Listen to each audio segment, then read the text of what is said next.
आम खबर से आपको आगाह करें। इमरान खान पर कातिलाना हमले के खिलाफ पीटीआई कारकुनों का एहतजाज। मुजाहिरीन ने इस्लामाबाद में, लाहौर और पेशावर में मोटरवे पर रास्ते बंद कर दिए हैं। रास्ते खुलवाने के लिए इस्लामाबाद पुलिस और रेंजर्स के दस्ते रवाना हो चुके हैं। शरपसंद अनासिर के खिलाफ मुकदमात दर्ज किए जाएंगे। इस्लामाबाद पुलिस का ये मौक़िफ़ सामने आया है। वफाकी हुकूमत को दरख्वास्त भेजी गई है कि आइन के आर्टिकल 3 और 4 पर अमल दरामद करवाया जाए।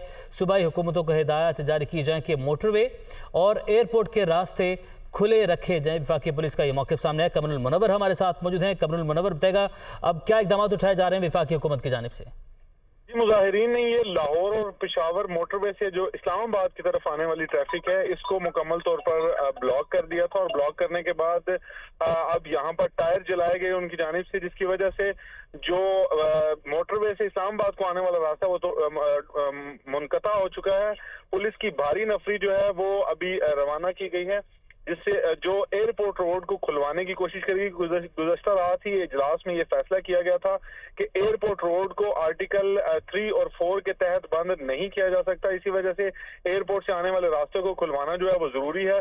पुलिस की नफरी, एफसी और रेंजर्स की नफरी जो है अभी यहाँ पर पहुंची है और वो ये रास्ता खुलवाने के लिए कोशिश कर रही है। ताहम जिस जगह पर ये रोड ब्लॉक किया गया है, दोनों तरफ से आने वाली ट्रैफिक लंबी कतारें जो है वो लग चुकी हैं, क्योंकि एयरपोर्ट को जाने वाले रास्ते जो है वो बंद होने की वजह से ना तो मोटरवे से लोग इस्लामाबाद या रावलपिंडी की तरफ से नीचे उतर पा रहे हैं। 26 नंबर चुंगी जो है उसको भी ब्लॉक किया गया है, जिसकी वजह से शदीद मुश्किलात का सामना। अब पुलिस की नफरी और रेंजर्स की नफरी जो है वो पहुंच रही है, जिसके बाद इस रोड को हर सूरत खुलवाया जाएगा।